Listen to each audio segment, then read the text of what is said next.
daga jamhuriyar Nijar.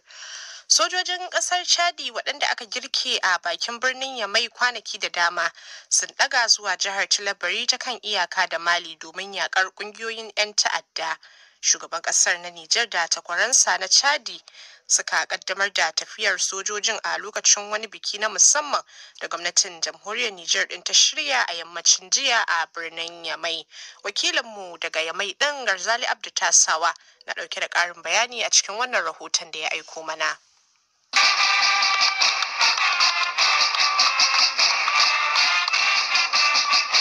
Alkaryar da aka yi ta yi kenan a wajen wannan biki na musamman da aka shirya a sansanin wucin gadi na sojojin Chadi da ke a bakin birnin Yamai a ranar da suke shirin ɗagawa zuwa yankin tere na jihar Talabiri na kan iyaka da Mali inda za su yaƙi kungiyoyin 'yan ta'adda da ke addaban yankin.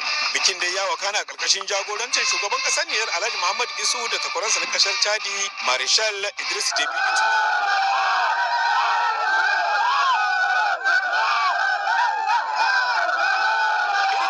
Sojojin kasar Chadin guda 200,000 kenan suka yi ta nuna tsumansu a gaban shugabannin kasashen guda biyu. Kuma da ke jawabi a gaban sojojin, ministan tsaro na kasar Nijar Farfesa Isufu Katambe ya bayyana tasirin da ke tattare da zuwan sojojin Chadin yana mai cewa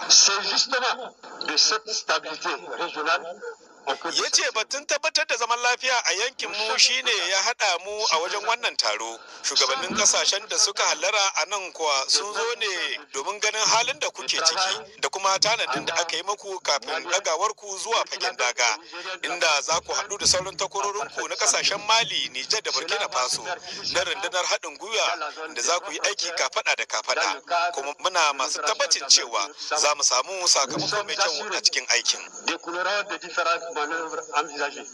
Shugaban kasar Chadi Idris Deby ya kasance farin wata shakallo a wajen wannan biki na birnin Yamai, inda a jawabin da ya gabatar a wajen bikin shugaban Nijar Alhaji Muhammad Isuhu ya jinjina wa takwaran nasa na Chadi kan irin rawar da yace yake takawa wajen tabbatar da zaman lafiya a yankin Sahel baki daya, kafin da karshe ya bashi lambar girmamawa mafi girma ta kasar Nijar.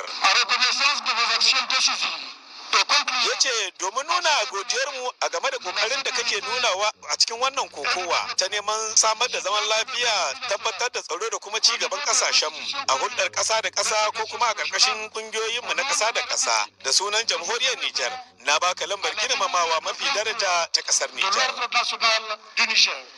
Ko baya ga shugaba Deby, shugaba Muhammad Isu na ƙasar Nijar ya kuma bayar da irin wannan lambar girmamawa ta Nijar ga shugaba Muhammadu Buhari na tarayyar Najeriya. Sai dai kuma ƙasar Faransa ce ta ɗauki nauyin zuwan sojojin Chadin a yankin na Tera da ma kuma sauran yankuna na kan iyaka da Mali. To ko ce fasara za a yi wa wannan mataki na ƙasar Faransa?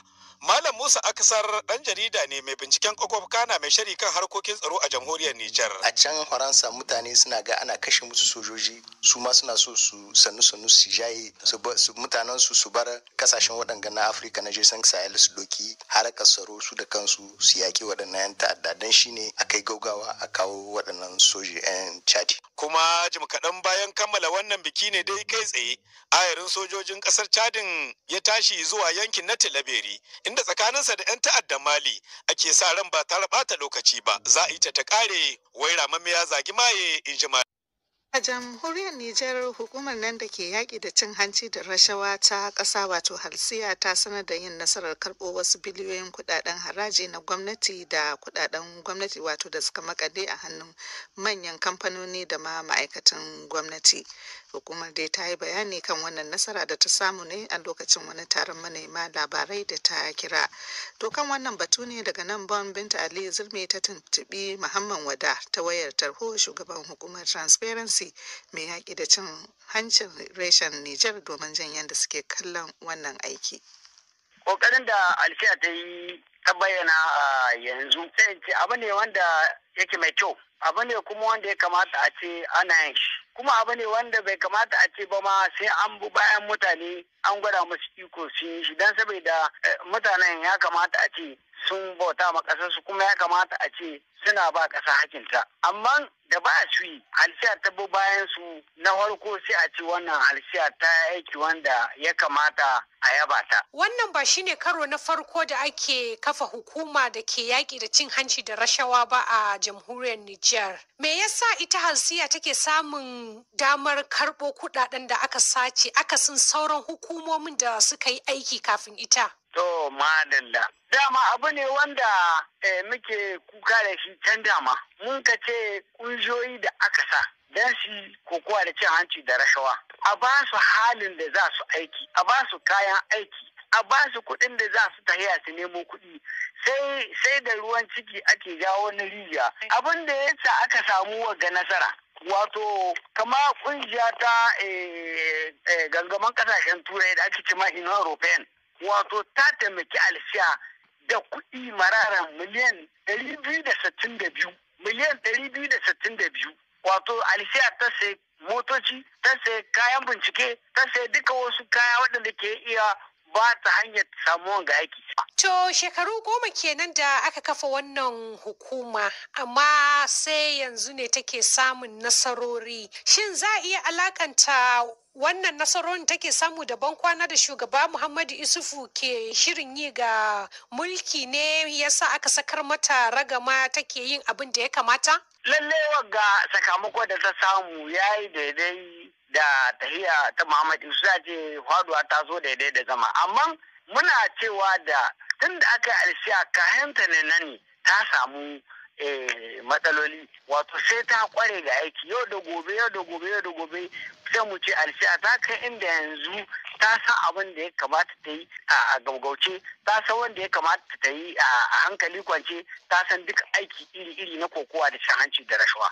Akwai waɗanda aka ce kuɗaɗen shiga na shigowa ta hannunsu amma sai ma'aikatan suna karkatarwa. Shin halsiya tana tuhumar irin waɗannan mutanen kasancewar suna gwamnati koko dai sun fi mai da hankalinsu akan 'yan adawa? Zance na adawa da mai iko bai taso ba. Halsiya ita babu ruwanta da wannan. Halsiya ga yadda dokokinta suke duk wanda yake ɗan ƙasa in yayi cin hanci da rashawa halsiya tana binciken shi. Duk wanda yake. Ko yana gwamnati ko baya gwamnati? Ko shi na gwamnati ko baya gwamnati. Wato ta bakin Muhammad Wada kenan shugaban hukumar Transparency mai yaƙi da cin hanci da rashawa reshen jamhuriyar Nijar. To har yanzu dai muna jamhuriyar ta Nijar inda a birnin da magaran zanen ado a gidaje da ya kasance wato tsohuwar al'ada ce da shekarun baya aka santa a gidajen masarautu da ma masu faɗa a ji ko to sai dai gashi a yanzu a shekarun baya-bayan nan attajirai su suke kokarin maido da wannan al'ada da ke kokarin bacewa daga kuma birnin da magaran ga Larwana. Malam Hami da karin bayani. Shi dai wannan zane na gidaje ya ɗauko asali ne daga zankaye da mutanen daure ke ɗorawa a tsoron ɗaki ko shigifa. Kafin daga bisani maginan wancan lokaci su mai zankayen da zanen kayan tarihi a wani mataki na ƙawata gida da ma'aikatu. Salon da a shekarun baya-bayan nan ya kama hanyar zama tamkar gasa a tsakanin attajirai da sauran jama'a. A nan da magaram dai Lawan Abusa da ke zaman ɗan wani magini mai sunan Abusa da a yanzu ya gaji ma'aifinsa a fuskar zanen ya bayyana irin ci gaban da zanen ke samu a zamanance. Ko da muna gine-ginen zamani a yanzu a ce mun ƙara shi a cikin ginin zamani. Ko ina yin shi na karshe dai da nan shine gidan sarkin Difa wanda a Difa Ingila suka kai sai na jina musu. Me bambancin shi da saura wanda muke gani a cikin tsahin gidaje? Bambancin shi da saura shine wannan na zamani shi awo gare shi kuma yana da relief shine ya bambanta saboda na gargajiya ba auna ake ba kawai da kai ake zana shi kuma wannan abu ne wanda sai an rike an tsara shi wani lokaci ma sai an sa cikin kwamfuta cikin ormatar an hudu dimension a aune yake ni nake girgira wasu kuma ina ɗauka na gargajiya wanda akwai su cikin littattafai wanda an ɗauki hotunan su amma yanzu babu gidajen sai in sake maimaita su. Duba da irin yadda zanen ke ci gaba da samun karbuwa ga jama'a ko da yake ma sana'a suna ta tara a cewar Lawan Abusa tun yana makaranta malamansa ne suka sa shi ya bada karfi a zane-zanen. Ko mushinan suka koya min lakwal sun yi mai da wannan bangaren. Kayan gini ne ake haɗawa kuma da kwai irin grator da ni da kaina nake yanka da kaina in yi su. Wanda za su ban dama da in 2 cm ne sai yanka abin 2 cm ba sai na sha wahala ba kawai na dora sai yanka shi. Bambancin na masarauta da na ma'aikata saboda na masarauta yana da kala iri-iri. Kuma ana yin shi da yawa ko ina shi kuma ka gani har ka bariki abu ne simple ake yin shi ba da yawa bane. Abdul Fatahu Mamadu na ɗaya daga cikin masu sha'awar zanen da kuma ya biya aka yi masa adon zanen a gida ya bayyana gamsuwarsa yana mai cewa da a jikin soro na masallaci zaka ga an yi shi wani gidan sarki to abin ya zama to tunda al'ada ta mu ce muna so mu yi shi a cikin gidajenmu don mu bunƙasa abin. Shawarar da zan bashi wannan aiki na shi rike shi da hannu biyu tunda wannan aiki ne wanda ko turawa suna son a yi musu wannan ayyuka. Ganin yadda aikin zanen ke bunƙasa matashin ya horas da matasa guda 5 da ke kama masa aiki. Ibrahim Garba na daga cikinsu. Wannan sana'a da abin da ya ja wani cikin ta gaskiya tana burgine ne. Abin da yake gaskiya na koyi wasu da yawa daga ciki. Na gamsu saboda mun tai waje da yawa da shi mun yi aiki. Burin nan gaba ina so a ce na zamanto kamar mai gidana. A yanzu dai matashin na kiran hukumomi da su saka koyon sana'ar aikin zanen a cikin makarantun boko. Larwana